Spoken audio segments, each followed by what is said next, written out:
Look at her. Don't they charge by the pound in here? The Iron Vulture's biker gang howled with laughter, their leather vests gleaming under the diner lights as Delilah Mercer sat still, pride flickering behind her pain. To them, she was just another easy target, an overweight black woman in the wrong place, at the wrong time. They had no idea who sat across from her, silent and steady, eyes calm as a gathering storm. Eli Mercer wasn't a man built for humiliation. He was a former Navy SEAL who'd faced death and won. When their laughter turned cruel, the gang didn't just cross a line. They walked straight into a war they couldn't survive. Before we go any further, comment where in the world you are watching from and make sure to subscribe, because tomorrow's story is one you don't want to miss. The autumn sun hung low over the Tennessee hills as Eli Mercer guided their weathered Ford pickup along the empty highway. His calloused hands rested easily on the wheel, but his mind wandered back to the funeral they'd just left in Mississippi. Beside him, Delilah adjusted her dress, the fabric rustling against the worn seat leather.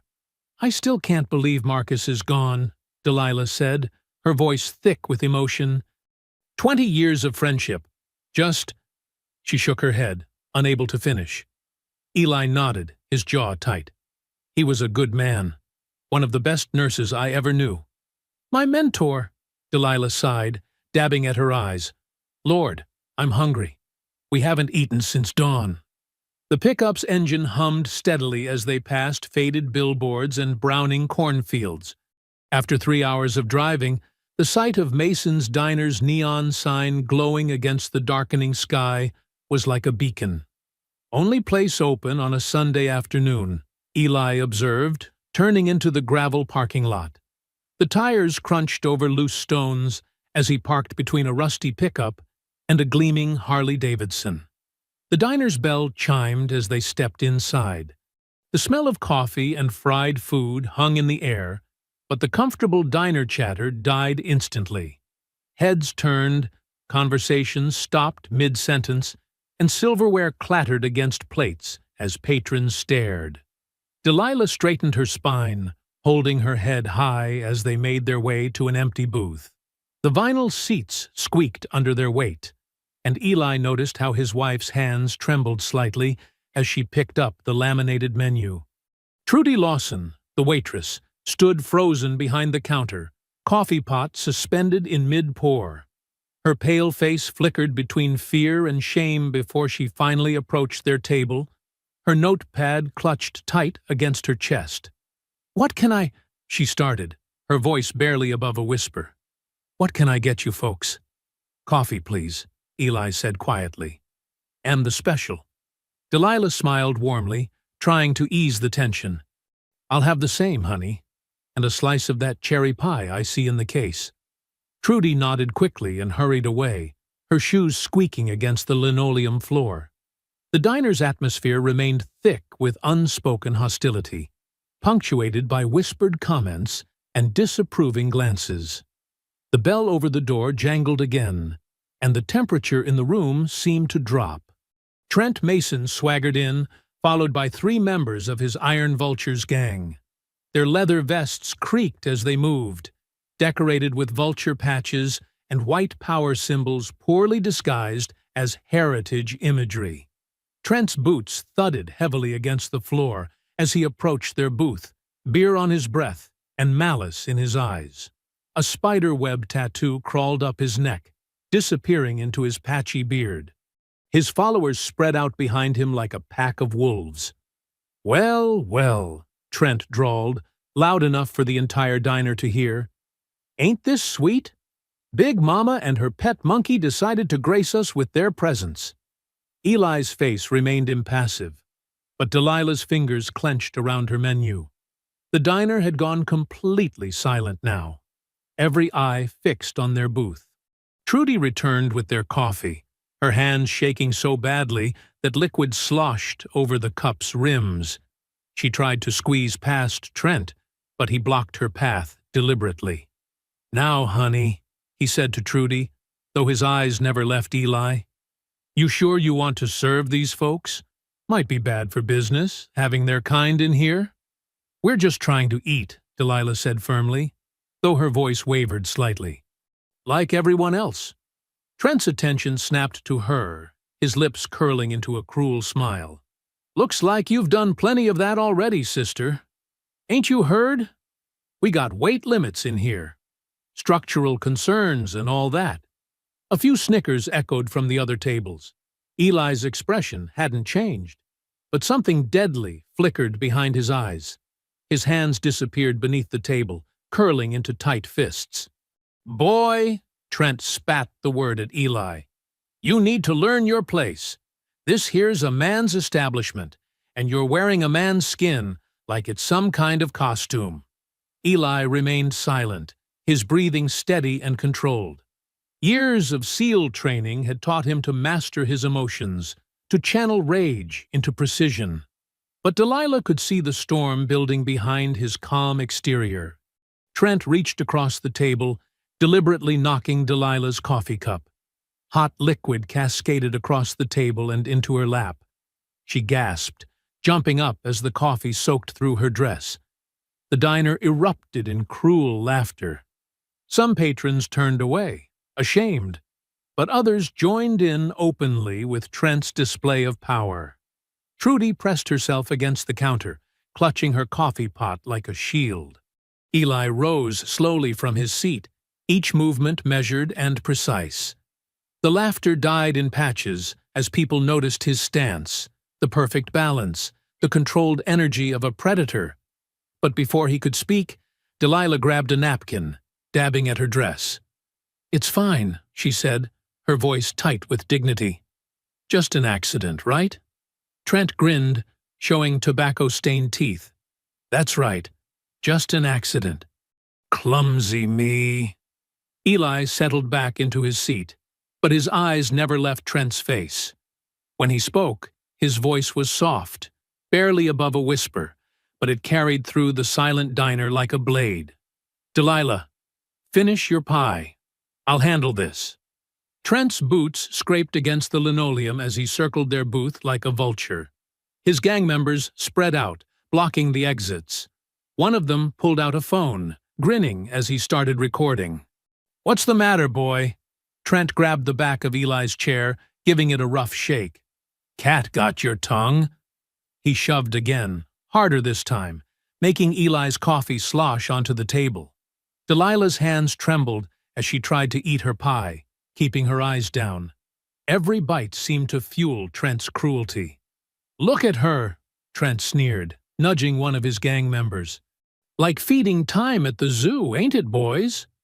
The man with the phone laughed, zooming in on Delilah's face. Eli remained perfectly still, his breaths measured and deep. His eyes tracked every movement around him with the precision of a combat veteran. The diner had gone completely silent except for the hum of the refrigerator and Trent's heavy breathing. "You think you're better than us, don't you?" Trent leaned down, his face inches from Eli's.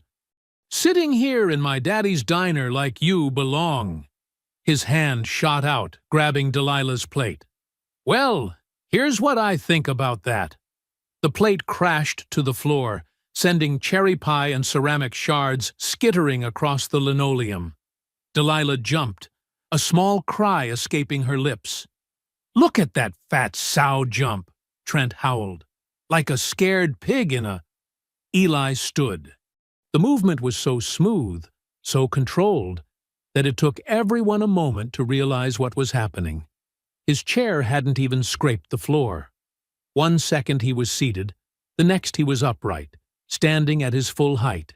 Time seemed to slow down.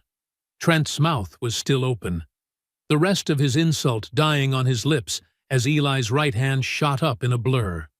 The crack of Trent's nose breaking echoed through the diner like a gunshot.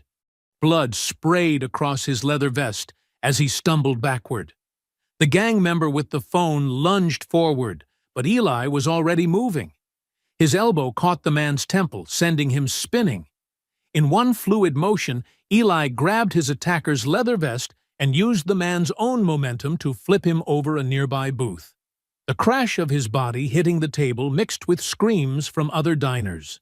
The third man reached for something in his vest, but Eli was faster. His hand clamped down on the man's throat like a steel trap, driving him back against the wall. The gang member's boots dangled inches off the floor as he clawed desperately at Eli's grip. "Eli, stop!" Delilah's voice cut through the chaos. "Please!"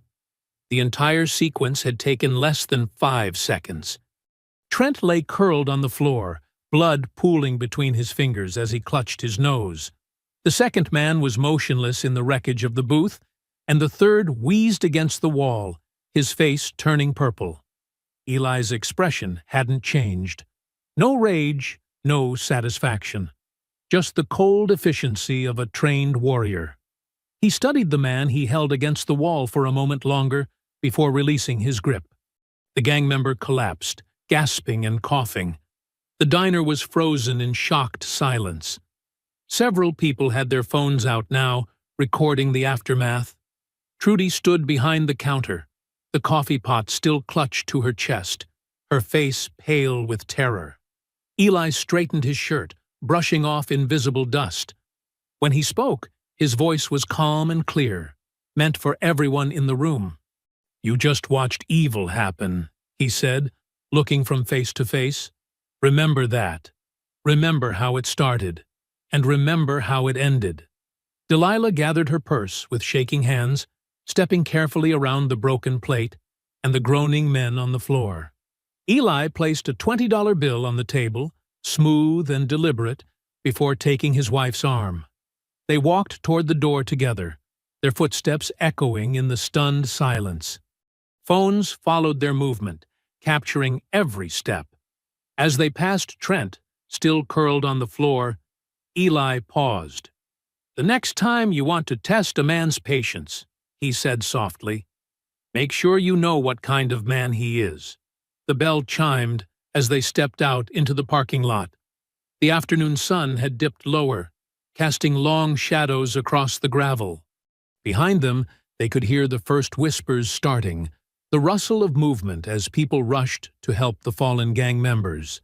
Through the diner's large front window, Eli caught his reflection, a tall, composed figure in simple clothes, nothing about him suggesting the violence he was capable of, but there was something in his eyes now, a weight that hadn't been there before. Beside him, Delilah squeezed his arm, her touch both grateful and afraid. The phones kept recording as they walked to their truck. Some people had come out to the parking lot, keeping their distance but capturing every moment. Inside the diner, Trent's pained groans mixed with the sound of approaching sirens in the distance. Eli helped Delilah into the passenger seat, then walked around to the driver's side. His movements were still perfectly controlled, but now they carried the heavy certainty of a man who knew this moment would have consequences. The truck's engine rumbled to life, drowning out the whispers and the clicking of phone cameras. The late afternoon sun cast long shadows across Eli's backyard as he worked methodically on the fence. His hands moved with practiced precision, replacing rotted boards and tightening loose nails. The physical labor helped quiet his mind after the diner incident, each strike of his hammer driving back memories of the morning's violence. Inside their modest one-story home, Delilah's humming drifted through the screen door. She was making cornbread, her way of finding normalcy in chaos. The familiar tune of an old gospel song mixed with the rhythmic sound of Eli's work. The crunch of tires on gravel cut through the peaceful scene. Eli looked up as 2 police cruisers rolled to a stop in front of their house, their white paint gleaming in the evening light. Sheriff Randall Daniels stepped out of the first car, his badge catching the sun as he adjusted his gun belt. 2 deputies emerged from the second cruiser, hands resting casually on their holsters. "Evening, Mercer," Sheriff Daniels called out, his voice carrying a false friendliness that set Eli's nerves on edge. "Need to have a word with you." Eli set down his hammer carefully, wiping his hands on his work jeans. "Something I can help you with, Sheriff?" The screen door creaked as Delilah stepped onto the back porch, her flour-covered hands gripping the railing. The humming had stopped. Had some trouble down at Mason's today, Daniel said, moving closer. His boots crushed the grass Eli had just mowed that morning. Got 3 men in the hospital. One with a broken nose, another with a concussion, third one can barely speak from throat trauma. He pulled out a pair of handcuffs. That's assault and public endangerment, son. Those men attacked us first, Delilah's voice rang out, strong despite her trembling hands. They were harassing us, throwing our food. Ma'am, Daniels cut her off, not even looking her way. I'm gonna need you to stay quiet while I do my job. The deputies spread out, flanking Eli. Their hands hadn't left their weapons. I acted in self-defense, Eli said calmly, his military training evident in his controlled tone.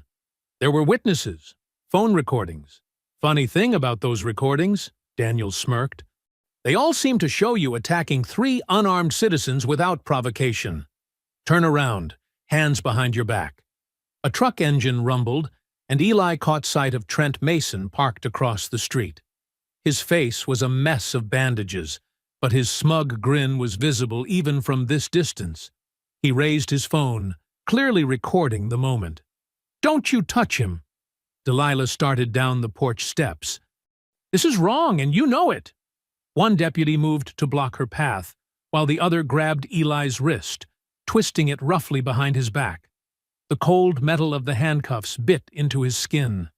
Delilah, Eli called out, his voice steady. Call Marcus at the law office. Tell him what's happening. He met his wife's eyes, trying to convey strength rather than the anger burning in his chest. Oh, you'll get your phone call, Daniels said, leading Eli toward the cruiser. Eventually. The drive to the station was silent. Eli watched through the window as their small town passed by, the same streets he'd driven for years now feeling suddenly hostile. People stopped to stare as the cruiser passed, word of the diner incident having spread like wildfire. At the station, they led him through processing with deliberate slowness. Each request to make his statement was met with, "In due time." Each mention of his right to a phone call was answered with, "When we're ready." Hours passed in a holding cell that smelled of bleach and despair. Other inmates came and went, but Eli sat perfectly still on the metal bench, his mind racing through scenarios and options. His SEAL training had prepared him for captivity, but this was different. This was betrayal wrapped in a badge. Through the bars, he caught fragments of conversation from the front desk. A woman's voice, sharp and insistent. "I need to see the booking report for today's arrests. Miss Price, you know we don't release that information immediately." "It's public record, Deputy. Or should I write about how the Sheriff's Department is blocking press access?" Eli filed away the name. Someone asking questions could be useful. The clicking of boots on concrete announced Sheriff Daniels's return. He stood outside the cell, keys jingling in his hand, that same smug smile still plastered on his face. "Comfortable?" Daniels asked, leaning against the bars. "You know, I've been sheriff here for 22 years. Know what I've learned?" He paused, studying Eli like a specimen. Folks who don't understand their place tend to have accidents. Bad ones. Eli met his gaze steadily, refusing to look away. His voice, when he spoke, was quiet but clear. "And what place would that be, Sheriff?" "You picked the wrong town, boy." Daniels spat the last word like poison. "Should have kept driving this morning. Should have kept your hands to yourself. Now you're gonna learn what happens to people who don't know their role around here." Eli didn't respond, but his eyes narrowed slightly, taking in every detail of the sheriff's face, his stance, his mannerisms. Not with fear. No. This was pure tactical assessment.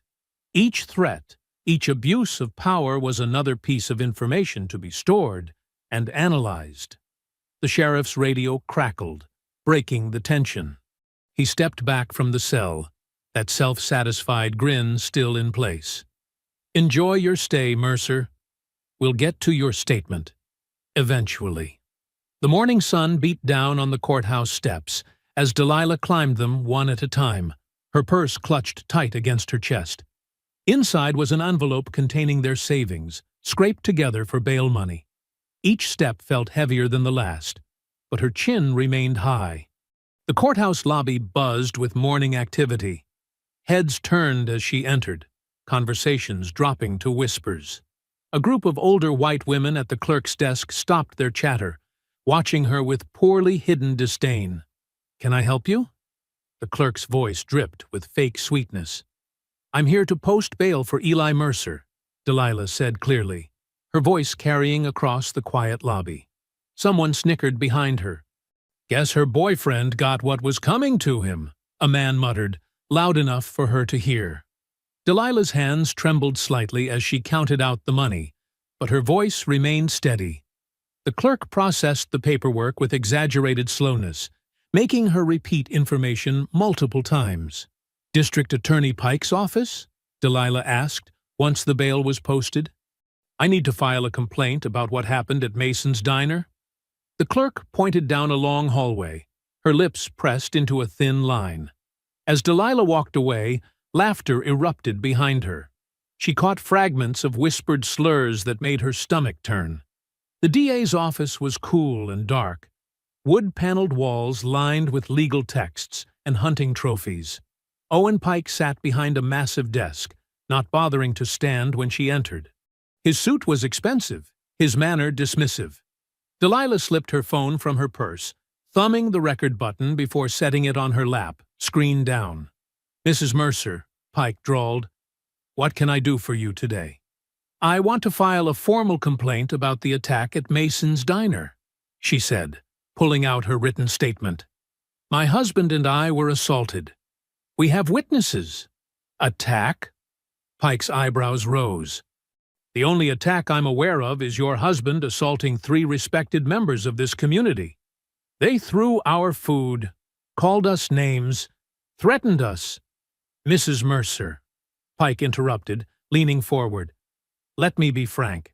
Your husband caused serious injuries to 3 men. We have multiple witnesses stating he was the aggressor. You people always want trouble, then cry discrimination when you face consequences." Delilah's back stiffened. "You people! You know exactly what I mean." Pike's voice turned cold. "This isn't Mississippi. We don't tolerate troublemakers here, regardless of their background." "So you won't even investigate?" Delilah's voice shook with anger. "Investigation's complete as far as I'm concerned." Pike shuffled papers on his desk. "Your husband's lucky he's only facing assault charges. Now, if there's nothing else?" Delilah stood slowly, her phone secure in her hand. "There will be something else, Mr. Pike. Count on it." Back home, Delilah's hands flew across her laptop keyboard. She created an anonymous social media account and uploaded the recording of Pike's thinly veiled racism. Within hours, it started circulating in local Facebook groups and Twitter feeds. Then something unexpected happened. Someone from the diner posted their video of the incident, showing Trent and his gang's harassment, the coffee spilling, the slurs. It showed Eli's precise, controlled response. No wild swinging, no excessive force. Just efficient self-defense moves that ended the threat. The video spread quickly through local circles. Comments poured in, "That's a trained fighter right there. Military precision. They had it coming. Been terrorizing folks for years. Watch how they attacked first. Clear self-defense." But for every supportive comment, hatred bubbled up. "Animals don't belong in decent establishments. Should have known his place. They're asking for trouble coming here." Delilah watched the comments roll in, saving screenshots of the worst ones. Each hateful word strengthened her resolve. This wasn't just about one incident anymore. It was about years of quiet suffering, of looking the other way, of accepting the unacceptable. The phone rang. It was the jail. Eli was being released. The late afternoon sun cast long shadows across the parking lot as Delilah waited outside the county jail. Her heart pounded as the metal doors creaked open. Eli emerged, still wearing his work clothes from yesterday, looking tired but unbroken. Delilah ran to him, her arms wrapping around his solid frame. He held her close, his embrace saying everything words couldn't. "They tried to shut us up," she whispered against his chest. "But I showed them. The videos are out there now. People are talking." Eli pulled back slightly, looking into her eyes. His voice was soft but firm. "We don't run anymore. We stand." They stood together as the sun sank behind the jail, painting the sky in fierce oranges and reds. The shadows around them grew longer and darker, but neither of them looked away. They had spent too many years looking away, too many years accepting the darkness. Not anymore. "Let's go home," Delilah said, taking his hand. She felt the strength in his grip, the quiet determination in his touch. Whatever came next, they would face it together. The kitchen was quiet, except for the soft clink of forks against plates. Eli and Delilah sat at their small dining table, eating leftover meatloaf neither of them really wanted. The events of the past 2 days hung heavy in the air between them. Delilah pushed her peas around her plate. "Maybe we should call your sister in Atlanta," she said softly. "Just until things settle down." Eli looked up, meeting her eyes. "This is our home," he said. 20 years we've lived here, built this life together." "I know, but—" The crash came without warning.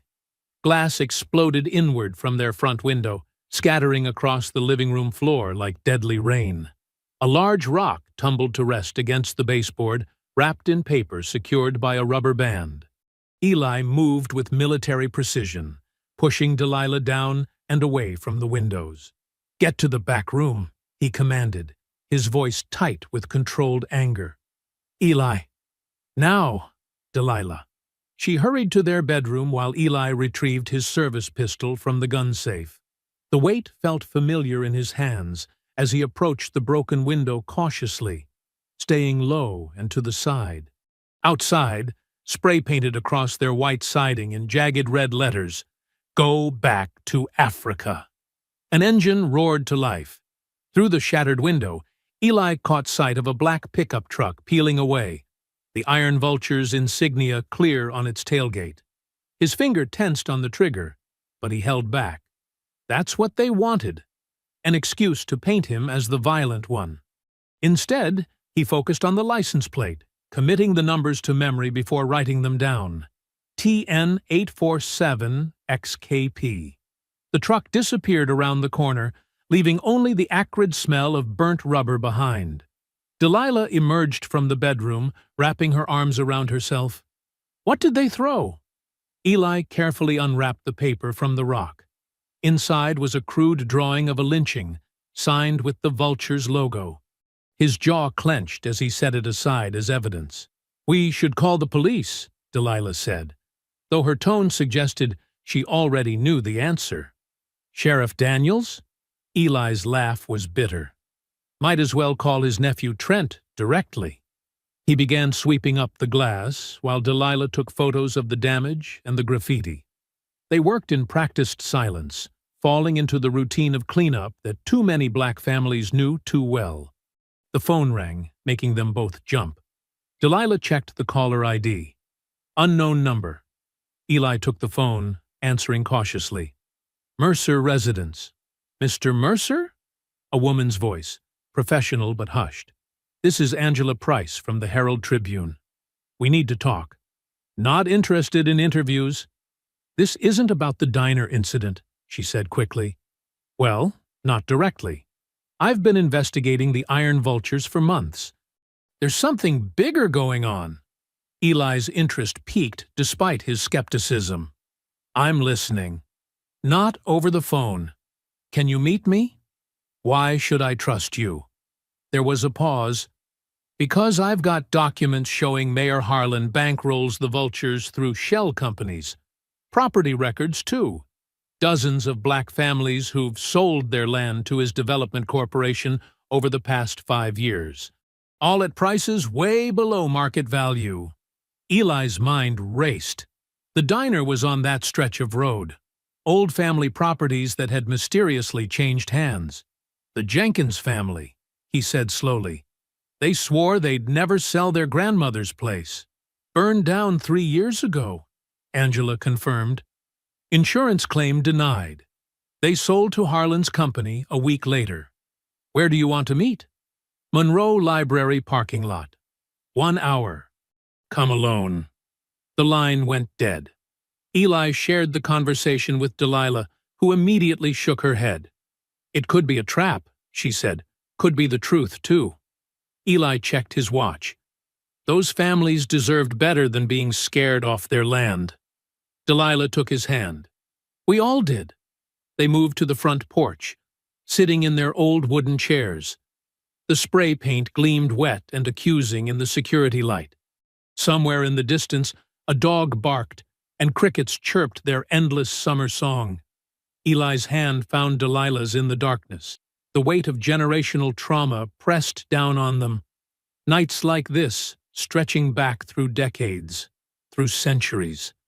Black families sitting on porches, watching their dreams get vandalized, their safety threatened, their dignity assaulted. His voice was barely a whisper when he spoke. It's not about me anymore. It's about every one of us they've buried quiet. The words hung in the humid night air. A truth too heavy to be carried alone, but too important to be set down. They sat there together, watching, waiting, knowing that tomorrow would bring either answers or more questions. But tonight, they had each other, and sometimes that had to be enough. Morning arrived with a heavy mist clinging to the fields.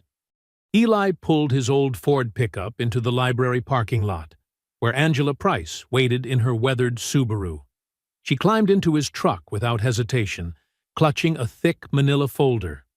Head out to Old Veterans Road, she directed, already flipping through her papers. The story's out there.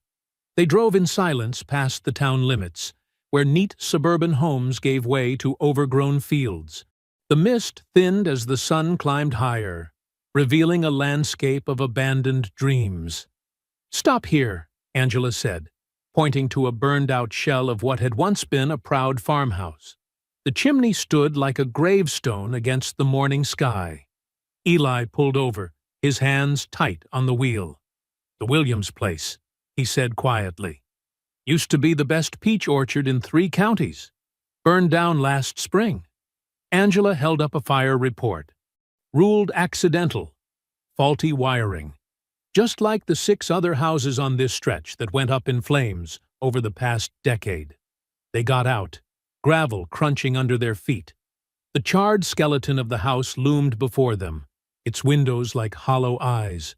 Yellow police tape, faded and torn, still clung to a fallen post. All black-owned farms? Eli asked, though he already knew the answer. Angela nodded, pulling more documents from her folder. Every single one. And look who signed off on all the investigations. She handed him a stack of reports. Sheriff Randall Daniels's signature sprawled across the bottom of each page. A spider's web of corruption in black ink. The Jenkins fire, Eli said, scanning the dates. The Robinsons. The Turners. Each name was a family he knew. People who'd worked this land for generations, after coming home from wars, fought under the same flag that now seemed to mock their sacrifice. They walked the property's perimeter. Angela took photos, while Eli noted familiar patterns, burn marks that didn't match the official story, evidence of accelerants the reports conveniently overlooked. "Here," he called, crouching near what remained of the back porch. "See these marks? That's not electrical fire damage. Someone poured something here." Angela photographed the evidence. The Williams family said they got threats before the fire. Strange how that didn't make it into the sheriff's report. Eli stood slowly, memories washing over him. My father's friend, Mr. Carter, had land about a mile from here. James Carter, fought in Vietnam, came home, built something beautiful. He pointed east where new construction was rising. Lost it all in '95. First the threats, then a fire, then the bank calling in loans that had always been solid before. Let me guess. Sheriff Daniels handled that investigation too? His daddy did. Same badge, same lies. Eli's voice was heavy with generational weight. I was just a kid, but I remember Mr. Carter's face when he had to sign those papers. Said it felt like being in Saigon again, watching everything burn. They spent the next hour documenting what they could. Angela's camera clicked steadily as Eli recalled details about each property. Who'd owned it, what they'd grown, how they'd lost it. The morning sun rose higher, burning away the mist, but not the shadows of history. Back in the truck, Angela spread her evidence across the dashboard. 7 fires in 10 years, all ruled accidental. All the land sold to Harlan Development within months. And look at this. She pulled out a map marked with red circles. Every property ties back to black veterans or their children. People who had clear titles, good loans, strong farms. Until they didn't. Eli finished. They drove back toward town, the silence heavy with shared understanding. Angela's pen scratched against her notepad as she wrote furiously. I'll need statements, she said. People willing to go on record about the threats, the pressure to sell. That won't be easy. Fear runs deep here. So does truth. Angela's voice hardened with determination. These papers tell half the story. We need voices to tell the rest. When they pulled up to Eli's house, Delilah was waiting on the porch. The spray-painted slur from last night was already covered with fresh paint. Her quiet defiance shone in the careful brush strokes. She approached the truck as they got out, her eyes taking in Angela's armload of documents. Found something? Eli nodded, explaining what they'd discovered. Delilah listened intently, her expression growing fiercer with each detail. Mr. Carter, she said when he finished, I remember his wife taught me to make sweet potato pie. They lost everything, and we all just watched it happen. Not this time, Angela said, but Delilah raised her hand. You're right, not this time. And I want to help. She turned to Eli. You taught me to fight with words, not fists. Now, let me. Delilah! Eli started, protective instinct rising. I know these families, she pressed on. I was a nurse at County for 15 years before they pushed me out. I took care of their babies, held their hands through loss. They'll talk to me. Her voice grew stronger with each word. They trust me. Angela looked between them, understanding passing across her face. We need every voice we can get. Eli saw the determination in his wife's eyes, the same fire that had drawn him to her all those years ago. He nodded slowly. All right, but we do this smart. We do this right. We do this together, Delilah said firmly, reaching for his hand. The three of them stood in the morning sun, surrounded by papers that told a story of systematic theft and generational trauma. But in their shared resolve, something else was growing. The first spark of justice, long delayed, but refusing to be denied. Dusk painted the sky in deep purples as Eli carefully mounted the third wireless camera beneath his truck's wheel well. The tiny lens, barely larger than a pencil eraser, would catch anyone trying to tamper with his vehicle. Years of military training had taught him to prepare for the worst while hoping for the best. Delilah watched from the porch, sipping chamomile tea. You really think they'll try something with the truck? They're cowards, Eli replied, testing the camera's angle with his phone. Cowards always strike when they think you're not looking. The feed came through clear and sharp on his screen. He worked methodically, installing 2 more cameras near their property line, one disguised in a bird feeder, another hidden in the branches of an old oak tree. Each one connected to an app on his phone, ready to record any unwanted visitors. The crunch of tires on gravel announced Angela's arrival. She parked her Subaru behind their garage, out of sight from the road. Her face was flushed with excitement as she approached.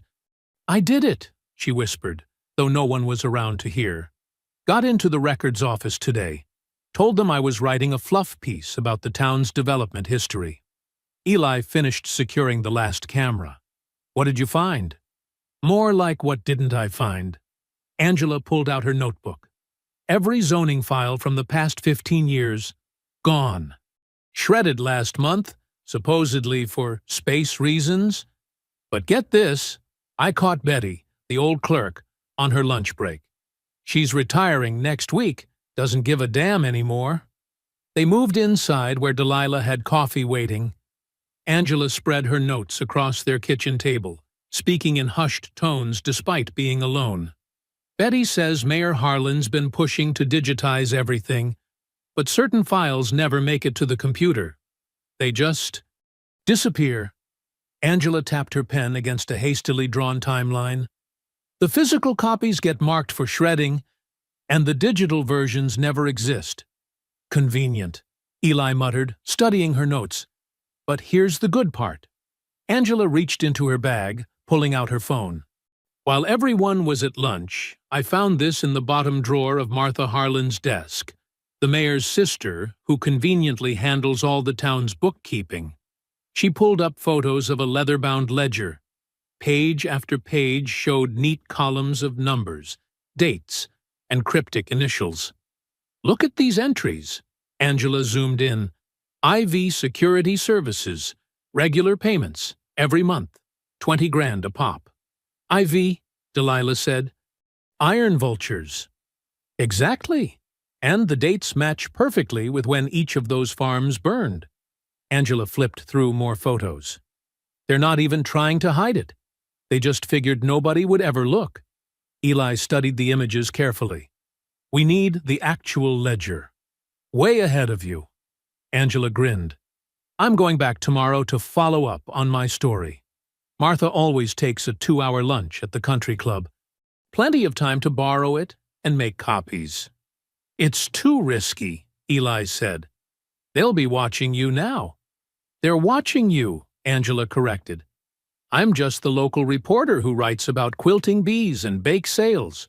Nobody takes me seriously." Her voice hardened. "That's their mistake." They planned late into the night. Angela would need exactly 20 minutes to copy the ledger. Delilah would create a distraction at the country club, keeping Martha occupied if she returned early. Eli would watch the office from across the street, ready to warn them if trouble approached. Around midnight, Angela needed to head home. "Meet me at the Walmart parking lot tomorrow at 6, she said. "Far corner by the garden center. Nobody parks there this time of year." The next evening came with agonizing slowness. Eli arrived early, parking his truck between 2 empty spaces. The garden center's seasonal display of pumpkins cast long shadows in the setting sun. Angela's headlights flashed once as she pulled up beside him. She looked tired, but triumphant. "Got it?" Eli asked as she climbed into his truck. She pulled a USB drive from her pocket. "Every page. Even found a second ledger in a locked cabinet. Goes back 20 years. Her hands shook slightly as she handed him the drive. "This isn't just about the farms, Eli. The whole town's been built on burned homes and broken lives." "You were careful?" he asked, pocketing the drive. "In and out clean." Martha never left the club. Seems Delilah's story about needing emergency medical advice for her personal problem was very convincing. Angela smiled briefly, then grew serious. "But Eli, there's more. These payments, they're not just going to the Iron Vultures. There are entries for half the sheriff's department, 2 judges, even the fire marshal. The whole system," Eli said quietly. "Built on ashes," Angela agreed grimly. "Just like you said." They sat in silence for a moment, watching the last customers straggle out of the store. The USB drive felt heavy in Eli's pocket. Years of corruption and violence reduced to strings of ones and zeros. "What happens when we release this?" Angela asked softly. "They'll come at us hard," Eli replied. "Everyone on those ledgers, everyone who's been paid to look the other way, they'll all have something to lose." "Good," Angela said, her voice steel-sharp in the growing darkness. "Let them feel what it's like to lose something for a change." The parking lot lights flickered on, harsh fluorescence casting their faces in stark relief. Angela gathered her things, pausing before she opened the door. "You were right about this town, Eli. About all of it." Morning light streamed through the kitchen window as Delilah hunched over her laptop, her fingers moving carefully across the keyboard. She'd spent hours organizing the evidence, creating a clear timeline that even a child could follow. The coffee beside her had gone cold, forgotten in her focus. "You sure about this?" Eli asked, standing behind her chair. "Someone has to take the first step," Delilah replied, double-checking the anonymous account she'd created. "Might as well be us." She started with the simplest proof: photos of the ledger entries showing payments to IV security services, alongside news clips of the mysterious fires. Each post was clear, direct, and damning. Her hands trembled slightly as she pressed upload. "Now we wait," she said, pushing back from the table. They didn't have to wait long. Within an hour, the posts started gaining traction. Local community groups shared them. Then larger accounts picked up the story. By noon, Harlan County corruption was trending in Tennessee. Angela called around 1 o'clock, her voice excited. "It's working! The station's been flooded with calls. Even the Nashville papers are asking questions." Delilah refreshed her screen constantly, watching the reaction spread. Some tried to dismiss it as fake news, but the evidence was too clear, too detailed to ignore. People began sharing their own stories. More farms lost, more families driven out, more suspicious fires ruled accidental. At 3, an email arrived from an unexpected source, the state prosecutor's office. "Dear Mrs. Mercer," Delilah read aloud, her voice shaking. "I'm Marissa Cole, Senior State Prosecutor for Civil Rights Cases. I've reviewed your posts with great interest. Would you be willing to meet privately to discuss this matter further? Time is of the essence." Eli checked the email headers while Angela verified Cole's credentials online. Everything checked out. They arranged to meet that evening at a cafe 2 towns over.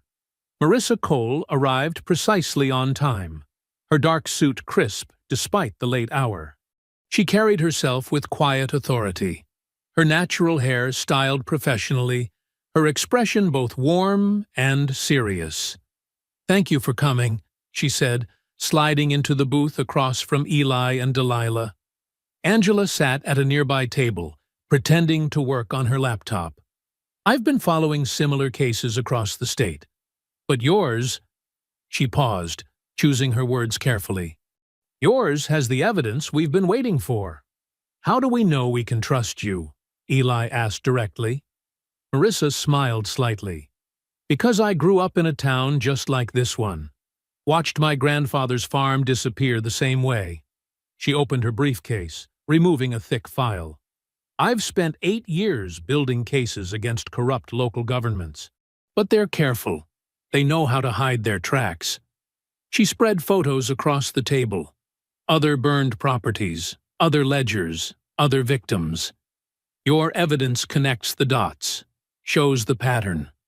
With what you've found, we can finally prove intent." "So you'll help?" Delilah asked. "Better than that." Marissa leaned forward. "I'm officially opening a state investigation.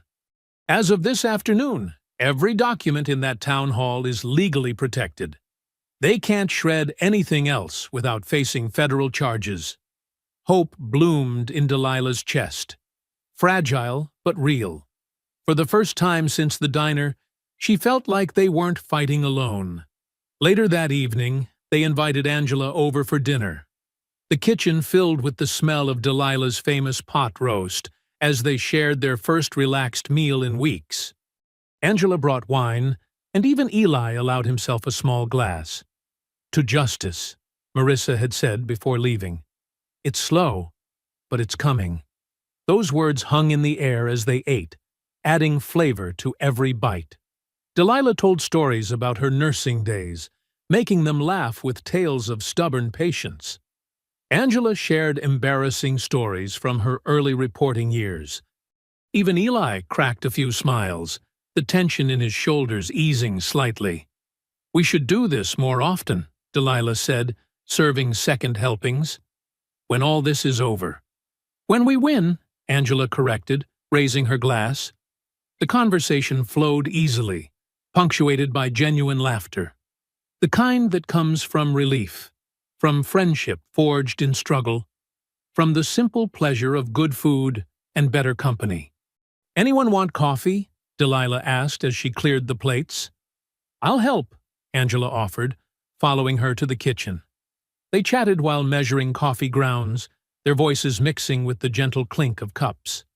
Eli stayed at the table, savoring the moment of peace. Through the window, he caught the glint of distant headlights on the road. A car parked just at the edge of their property, almost hidden by trees. He didn't mention it to the others, didn't let it break the warmth of the evening. But he noted the position, the make of the vehicle, the way it remained perfectly still in the growing darkness. The coffee maker gurgled to life, filling the kitchen with its rich aroma. Delilah's laugh rang out at something Angela said. For now, at least, they had this moment, this small victory of joy in the midst of their fight. The watching headlights could wait until tomorrow. "Who wants pie?" Delilah called from the kitchen. "Made it fresh this morning." The surveillance outside continued its silent vigil, but inside, surrounded by the warmth of friendship and the sweet smell of Delilah's peach pie, they allowed themselves to believe in the possibility of justice. Midnight cloaked the Mercer home in darkness, broken only by pale moonlight filtering through the trees. Eli slept lightly, a soldier's habit never quite forgotten. In the distance, neighborhood dogs began barking, first one, then another, creating a chain of warning across the quiet streets. His eyes snapped open. Boom! The explosion rocked the house, sending splinters of wood and glass flying as flames engulfed the front porch. The bedroom filled with orange light and thick smoke. Heat pressed against the windows like hungry hands trying to break in. "Delilah!" Eli rolled out of bed, already moving. The smoke detector's shrill scream joined the chaos. Delilah sat up, coughing. "Eli, what's happening?" "Fire! Cover your mouth!" He grabbed a shirt from the floor, pressing it into her hands. The hall outside their room glowed menacingly, flames already eating through the wooden floor. Another explosion rocked the house, this time from the back door. They were being boxed in. Eli's military training kicked in, assessing exits, calculating odds. The window. It had to be the window. "Hold on to me!" He wrapped one arm around Delilah's waist. With his other hand, he grabbed the heavy bedside lamp and smashed it through the glass. Cool night air rushed in, offering brief relief from the suffocating heat. Delilah screamed as burning debris rained down from above. A piece of flaming wood struck her shoulder, searing through her nightgown. The smell of burned flesh mixed with the smoke. "I've got you, baby," Eli assured her, brushing away the burning fragment. "We're getting out." He helped her through the broken window, trying to shield her from the sharp edges. They dropped onto the grass below, just as the bedroom ceiling collapsed behind them. Delilah stumbled, clutching her burned shoulder. Her face was streaked with soot, tears cutting clean trails through the grime. "Our home," she whispered. "Everything we built." The heat was unbearable now. Eli pulled her away from the inferno, watching helplessly as 30 years of memories turned to ash. Their wedding photos, his service medals, the quilt Delilah's grandmother had made, all of it feeding the hungry flames. Tires screeched on pavement. Angela's car skidded to a stop in front of the house, her headlights cutting through the smoke. She jumped out, running toward them. "I saw the flames from my place." She helped support Delilah's other side. "My God, are you okay?" Before they could answer, sirens wailed in the distance. Red and blue lights painted the smoke-filled sky. But instead of fire trucks, 3 police cruisers appeared first, blocking the street. Sheriff Daniels stepped out, his face illuminated by the burning house. He didn't look surprised. He looked satisfied. "Well, well," he drawled, walking toward them. "Looks like someone got careless with matches." "This was no accident," Eli growled. "You know exactly what happened here." "What I know," Daniels said loudly, for the gathering neighbors to hear, "is that you just torched your own house for attention, trying to frame good people for your publicity stunt." "That's insane," Angela protested, holding up her phone to record. "They were inside. Delilah's hurt." "Put that phone away," Daniels snapped. He turned to his deputies. "Arrest him." Domestic terrorism charges. 2 officers approached with handcuffs. Eli knew he could take them both. His body tensed, ready. But Delilah's soft touch on his arm stopped him. "Don't," she whispered. "Don't give them what they want." Finally, fire trucks arrived. Paramedics rushed to check Delilah's burns while deputies pulled Eli's arms behind his back. The cuffs clicked shut, cold metal against his skin, still hot from the fire. "She needs a hospital," Angela insisted, supporting Delilah as the paramedics led her to the ambulance. "Oh, she'll get one," Daniels smirked. "Can't say the same for him." They shoved Eli into the back of a cruiser. Through the window, he watched his life turn to embers. Delilah's face, brave despite the pain, disappeared into the ambulance. Angela stood in the street, still filming, her expression a mix of fury and determination. The cruiser pulled away. In the rearview mirror, Daniels's eyes met Eli's, cold with cruel triumph. "Guess you'll sleep warm tonight." Eli didn't respond. He watched his burning home shrink in the distance, the flames reaching toward the stars like desperate fingers. The heat had melted the vinyl siding, revealing the bones of the house beneath, just like the fire had exposed the rot at the heart of this town. He thought about Delilah's shoulder, the pain in her eyes. He remembered the careful way she decorated each room, making their house a home despite the hostile neighborhood. The garden she'd planted in the spring, full of tomatoes and peppers that would never be harvested now. The cruiser turned a corner, and the glow of the fire disappeared. Darkness pressed against the windows, broken only by occasional streetlights. Each flash illuminated Eli's reflection, calm, controlled, but his eyes burning with an intensity that matched the inferno they'd left behind. In his mind, he could still hear the explosion, feel the heat of the flames. He knew the truth. This wasn't just about him anymore. It wasn't even about the house. This was their enemies showing their hand, revealing how far they'd go to maintain their power. The radio crackled with fire department updates. The flames had spread to the garage. The roof had collapsed. "Total loss," they reported clinically, as if they weren't describing the destruction of a family's entire world. Morning sunlight crept through the narrow window of Eli's cell, painting a thin stripe across the concrete floor. He hadn't slept, his mind replaying the explosions, the heat, Delilah's pain-filled eyes. The cell block's fluorescent lights buzzed overhead, a constant irritant that matched his growing anger. The morning news droned from a TV in the guard's area.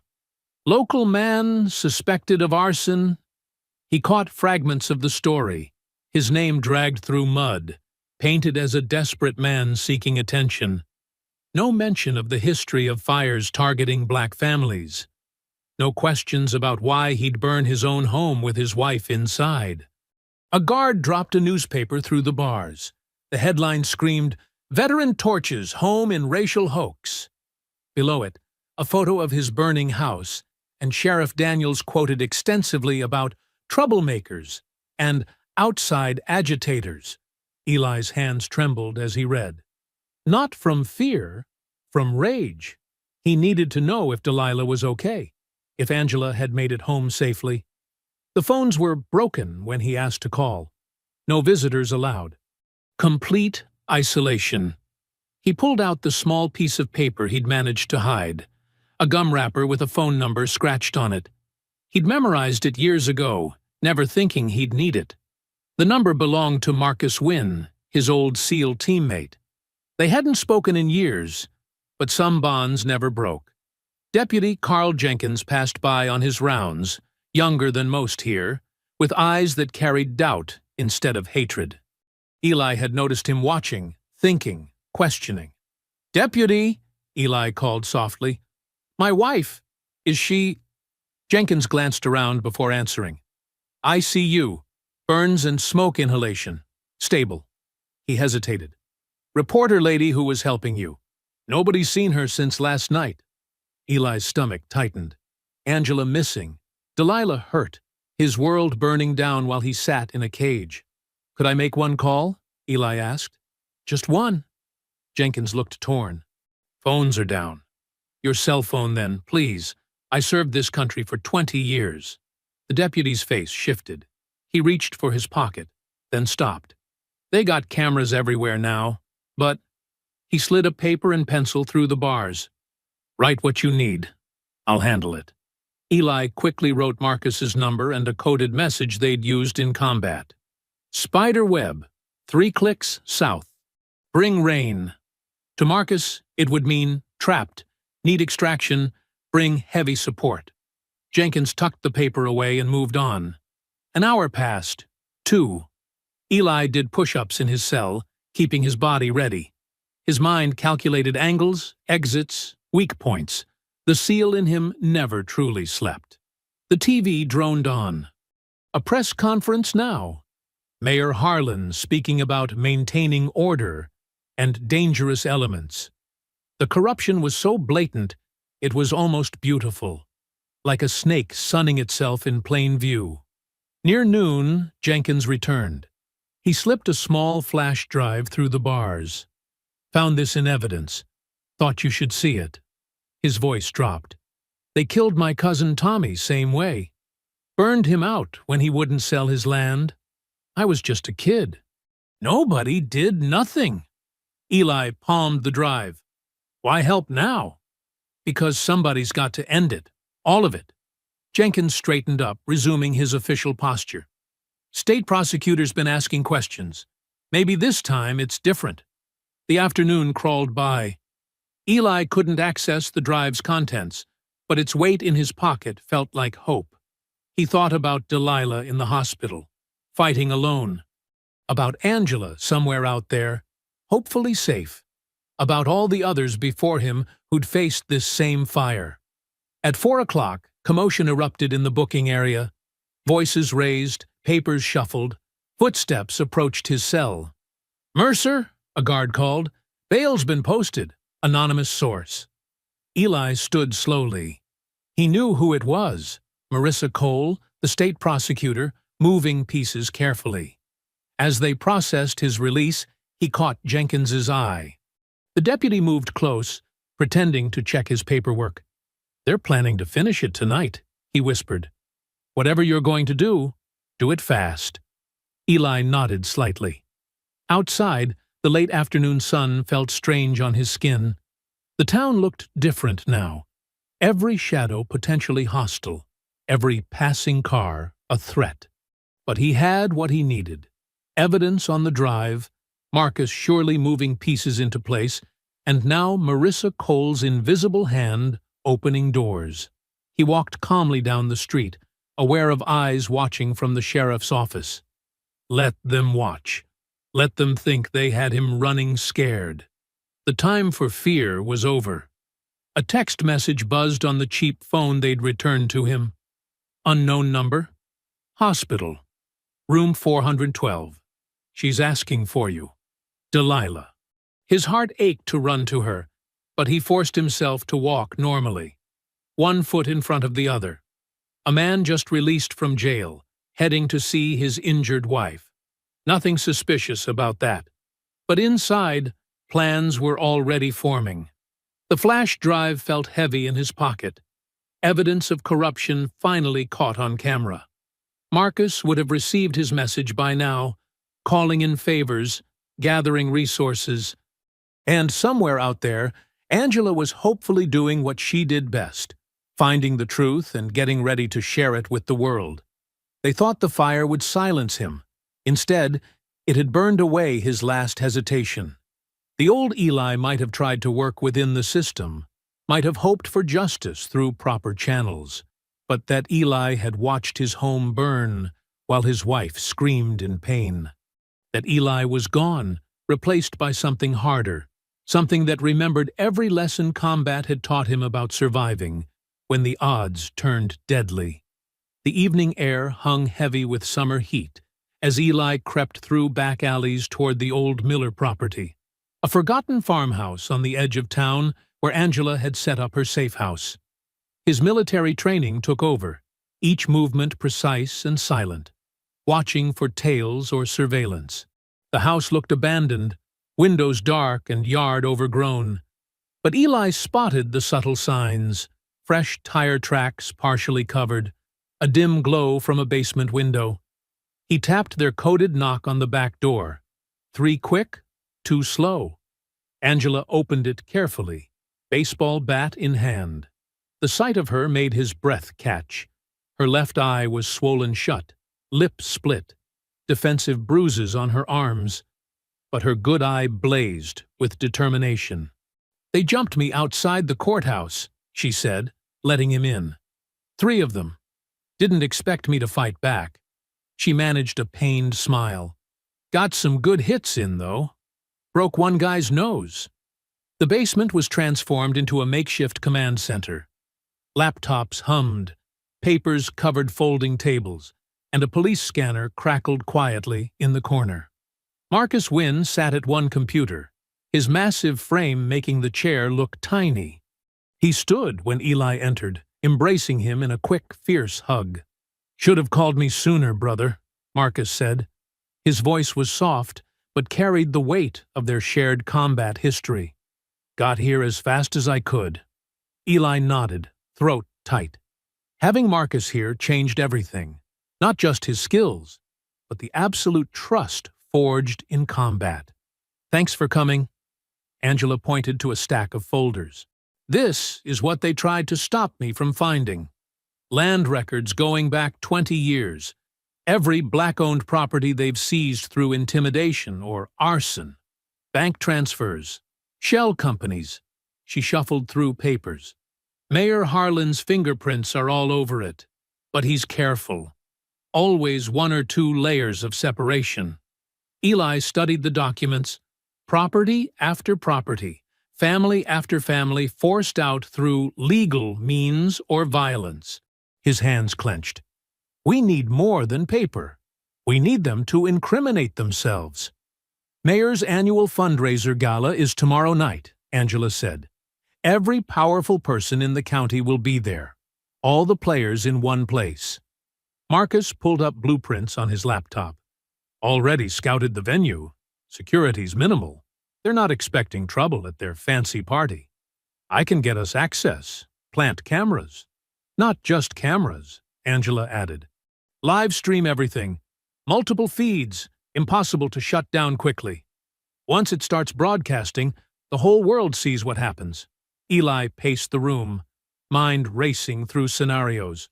"They're expecting me to either run or try something violent. Either way feeds their narrative. I'm either guilty or dangerous." He stopped. "So let's flip the script. Make them expose themselves." They worked through the night, planning every detail. Marcus had brought high-tech surveillance gear from his private security company. Tiny cameras that could be hidden in buttons or cufflinks. Wireless microphones that looked like tie clips. Angela set up secure streaming channels and backup servers. Every contingency covered. "The mayor always gives a speech at these things," Angela said, pulling up previous year's photos. "Loves to brag about the town's progress, economic development. All those properties he stole, repackaged as urban renewal. Perfect timing then, Eli said. Right when he's basking in his own glory.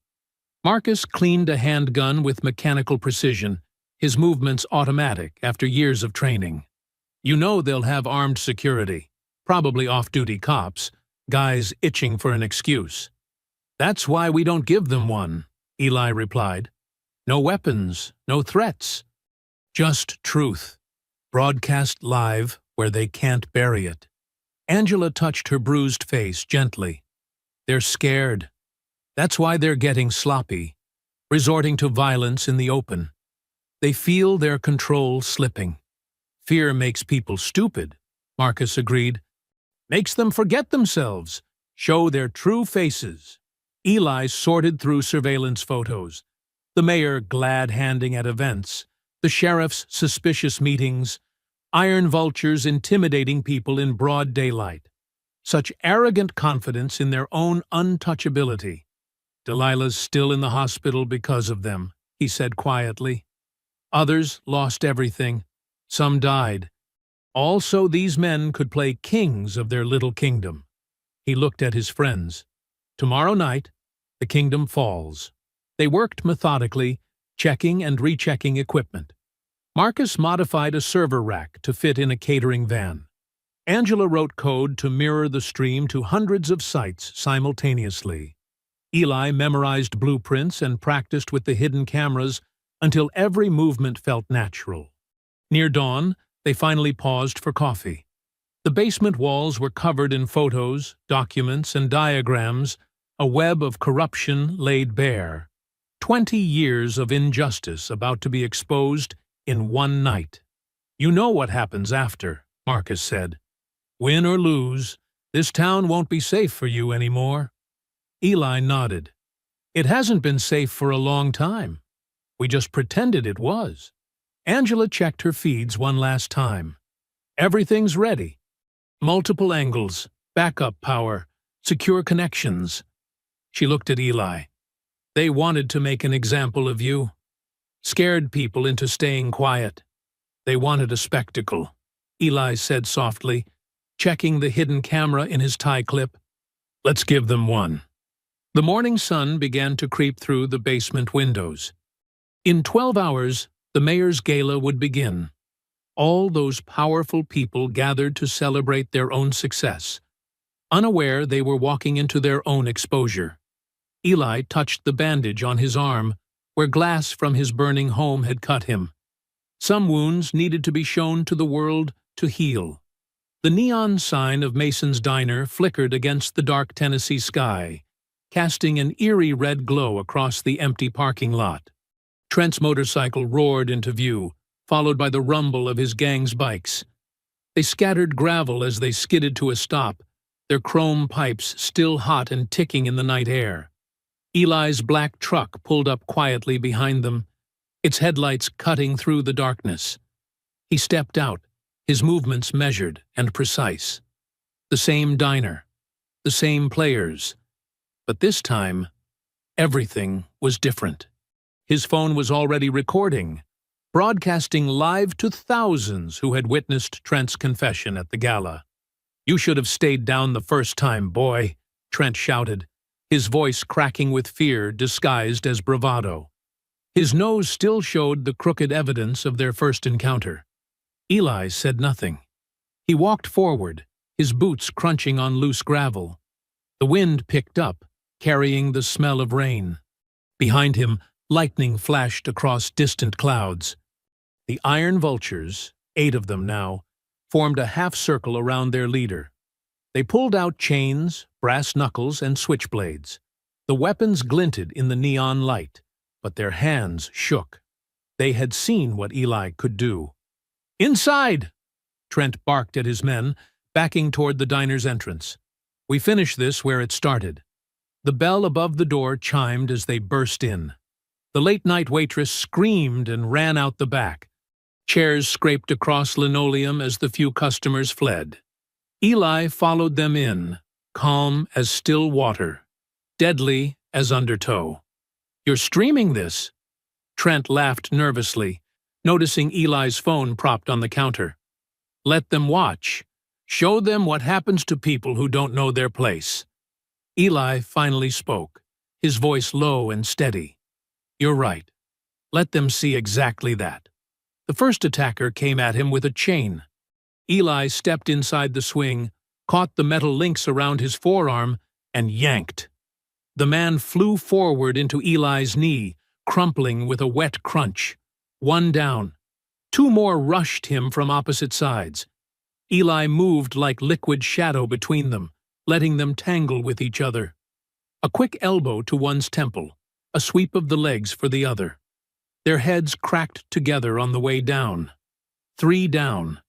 A blade flashed in the fluorescent light. Eli caught the stabbing wrist, twisted until bones popped, and slammed the attacker face first into a table. The wood splintered, coffee cups exploding across the floor. 4 down. "He's not human!" someone shouted. But Eli was very human. Each move was calculated, each strike the product of years of training.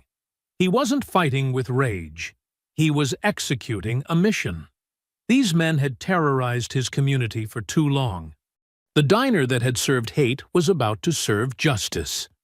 Tables overturned as the remaining men tried to circle him. A chair flew at his head. Eli ducked, let it crash into the counter behind him.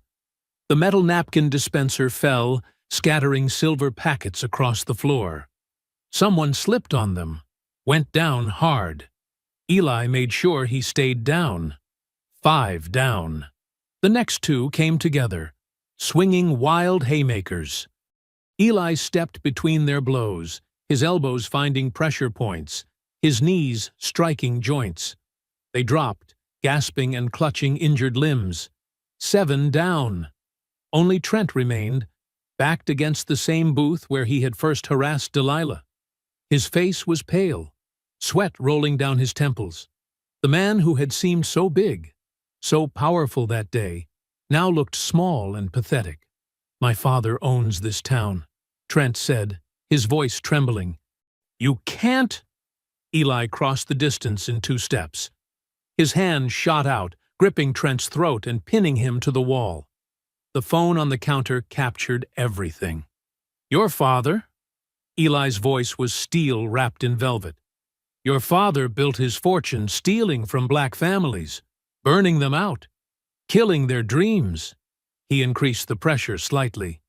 "But you're worse. You enjoyed it, made it personal, made it sport." Trent's eyes darted around the ruined diner, his fallen gang members groaning on the floor, the overturned tables, the shattered glass catching neon light like blood. His kingdom of hate reduced to rubble. "The mayor," Trent choked out. "He'll kill me for talking." "The mayor's already in custody," Eli said. "Federal agents moved in right after your confession at the gala. But I wanted this part, needed this part, to happen right here, where you thought you were untouchable." Sirens wailed in the distance, getting closer. Eli turned Trent to face the phone, still streaming. "Tell them again. Tell everyone watching what you did. To my wife. To my home. To all the families before us. I... Trent's facade cracked completely. Tears ran down his face. "We burned them out. All of them. Anyone who wouldn't sell to Harlan. The sheriff covered it up.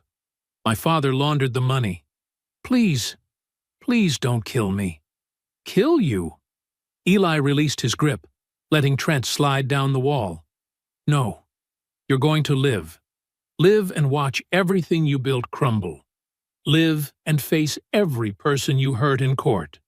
Live with the truth you just confessed to thousands." Red and blue lights flooded through the diner's windows, casting wild shadows across the wreckage inside. The wail of sirens filled the air as federal vehicles screeched to a halt in the parking lot. Trent still sat slumped against the wall, tears and snot running down his face, while his gang members lay scattered and groaning across the floor. The front door burst open, and Marissa Cole strode in, her FBI vest gleaming under the fluorescent lights. A team of agents moved in behind her, weapons raised. "Federal agents! Everyone on the ground!" she commanded. Eli raised his hands slowly, stepping away from Trent. "It's all recorded," he said, nodding toward his phone on the counter. "Live streamed." His full confession. Angela Price rushed in behind the agents, clutching a thick manila envelope. Her face was still bruised from her earlier assault, but her eyes blazed with triumph. "We got everything, Marissa. Land deeds, bank transfers, doctored accident reports. 20 years of corruption." The scene outside grew more chaotic as local police cars arrived. Sheriff Daniels's voice boomed through the parking lot, demanding to take control of the scene. Marissa turned toward the door, her expression hardening. "Not this time, Sheriff. This is a federal operation now." Daniels shouldered his way past two agents, his face purple with rage.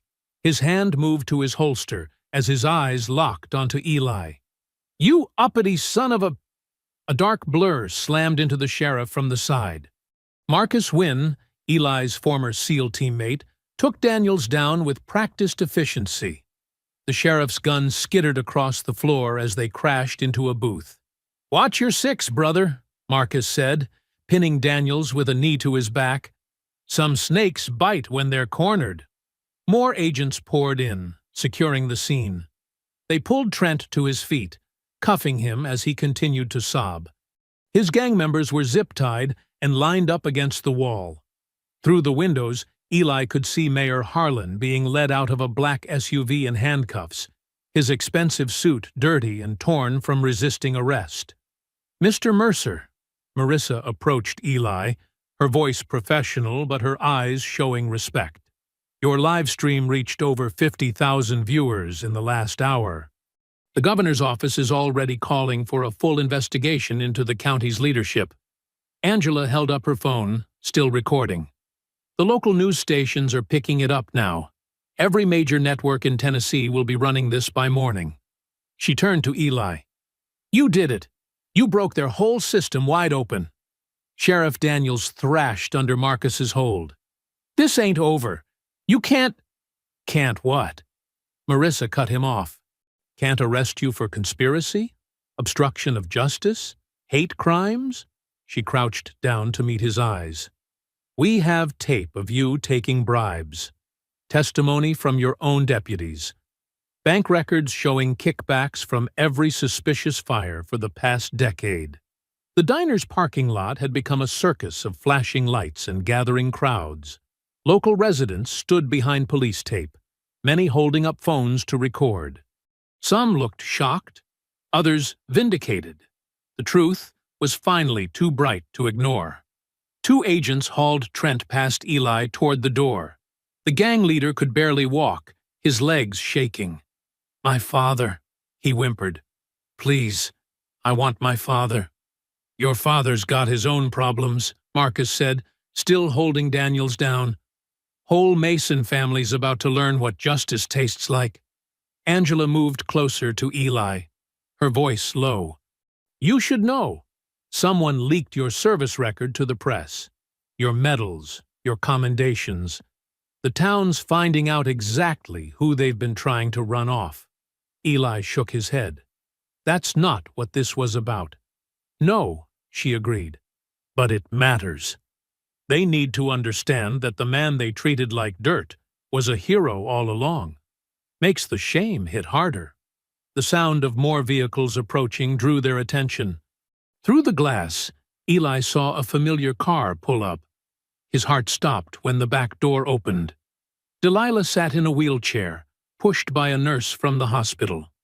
Her arm was bandaged, her face still showing burns from the house fire, but her eyes, those eyes that had first made him fall in love, shone with pride and defiance. Eli moved toward the door, but Marissa touched his arm. "We still need your statement, Mr. Mercer." "Take it outside," Marcus suggested, seeing the look on his friend's face. "Man needs to see his wife." They helped Eli navigate through the chaos of evidence collection and arrested suspects. As he stepped into the cool night air, Delilah wheeled herself forward to meet him.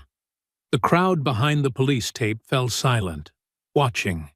"You shouldn't be out of the hospital," Eli said softly, kneeling beside her wheelchair. Delilah reached up with her good hand to touch his face. "Wasn't going to miss this. Not for anything." Her eyes swept over the scene. The arrested mayor, the cuffed sheriff, the fallen iron vultures being loaded into transport vans.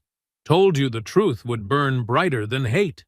Tears welled in Eli's eyes as he pressed his forehead to hers. Around them, camera flashes popped like stars, recording the moment when justice finally came to their small Tennessee town. The neon sign of Mason's Diner buzzed overhead, no longer a symbol of segregation and fear, but a beacon marking the spot where change had finally, irrevocably, arrived. 3 weeks later, autumn painted the Tennessee hills in rich golds and crimsons. The morning sun cast long shadows across the newly paved parking lot of what used to be Mason's Diner. Fresh paint gleamed on the restored building, and a brand-new sign hung proudly above the entrance. "Mercer's Place, where everyone belongs." Eli pulled into the lot, his truck's tires crunching on fresh gravel. Delilah sat beside him, her burns healing well but still visible on her arms. She wore them like medals now, refusing to hide the scars that told their story of survival. "Look at that line," she said, pointing to the crowd of people waiting outside the diner's doors. Black, white, young, old, all mingling together, sharing coffee from thermal cups as they waited for the grand opening. James and Marie Carter, the new owners, stood at the entrance, greeting everyone. They were local heroes in their own right.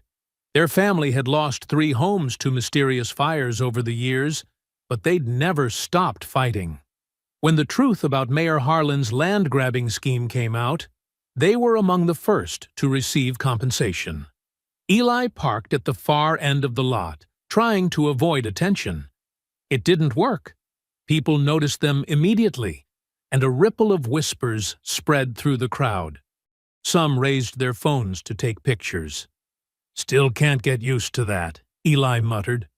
Delilah squeezed his hand. "They need their heroes, baby. Let them have this moment." As they walked toward the entrance, Eli noticed Angela's feature article posted in the diner's window. The National Tribune had run it last week. "The Veteran Who Fought Back. How One Man's Stand Against Corruption Changed a Town." The story had gone viral, sparking investigations into similar patterns of discrimination across the South. James Carter spotted them and rushed over, his face beaming. "There they are, our guests of honor." He embraced Delilah carefully, mindful of her healing injuries. "Marie's got your usual booth ready. Can't open without our first official customers." Inside, the diner had been transformed. Gone were the dingy walls and worn fixtures. Warm lighting illuminated local artwork, and the booths were upholstered in rich burgundy. But it wasn't just the decor that had changed. The atmosphere felt different, lighter somehow, as if decades of hatred had been scrubbed away with the old paint. Marie Carter hurried over with 2 steaming mugs of coffee. "On the house, forever," she insisted. "After what you 2 started." "We just stood up," Eli said quietly. "You all did the rest." It was true. Once the truth about Mayor Harlan came out, the town had transformed itself. His development company had collapsed, revealing decades of fraudulent deals. Properties were being returned to their rightful owners. The Iron Vultures had disbanded, their clubhouse now a community center. The local paper ran daily updates on the federal investigation. Sheriff Daniels and half the police force faced charges. Trent Mason had turned state's evidence, trading testimony for a lighter sentence. His father had fled to Florida, leaving behind a trail of debts and broken promises. Angela Price walked in, notepad in hand, and slid into their booth. "Still won't give me that interview, will you?" she asked, grinning. "Got nothing to say that you haven't already written," Eli replied, but his eyes were warm with friendship. "Fine, but you should know. That contractor you recommended? He's helping rebuild 3 more homes this week. People are calling it the Mercer Project now." Eli shook his head. He'd been quiet about his work helping restore homes lost to Harlan's arson campaign, but word had spread anyway. Local businesses were donating materials, and volunteers showed up every morning to help. The breakfast rush began flowing in. Every table filled with a mix of faces that would have been unthinkable just months ago. Children's laughter rang out, mixing with the clatter of plates and the hum of dozens of conversations. "Remember that morning?" Delilah asked softly, looking at the spot where it had all started. "When they spilled my coffee?" "Feels like another lifetime," Eli said. "Another world," she corrected him. "Look around, baby. Look what grew from those ashes." Through the windows, they could see the hills rising misty and blue in the distance. The same hills that had witnessed generations of quiet suffering now watched over something new being born. Every morning brought more changes. New businesses opening, old wounds healing, bridges being built between communities that had stayed separated for too long. Marie brought over their usual breakfast order: waffles for Delilah, eggs, and grits for Eli. The food steamed invitingly on plates decorated with the diner's new logo, a phoenix rising. "Saw your brother yesterday," Eli told Marie as she set down their plates. "He's doing good work with that youth program." "Who'd have thought?" Marie smiled. "A black man running the community center where the Iron Vultures used to plan their raids. Mama would have never believed it." The morning sun climbed higher, streaming through the windows and catching the silver in Delilah's hair. She had refused to cover her burns, just as she refused to be ashamed of her size or her voice anymore. Her laugh carried across the diner, full and free, the way it used to before fear had tried to silence it. Eli watched her, his heart full. She caught him staring and smiled. "What are you thinking about, soldier?" He took her hand across the table, his thumb brushing over her wedding ring. The same ring that had glinted in the firelight the night their house burned, now shining in the dawn of something new. "We didn't just fight back," he said softly. "We changed everything." I hope you enjoyed that story. Please share it with your friends and subscribe so that you do not miss out on the next one. In the meantime, I have handpicked 2 stories for you that I think you will enjoy. Have a great day.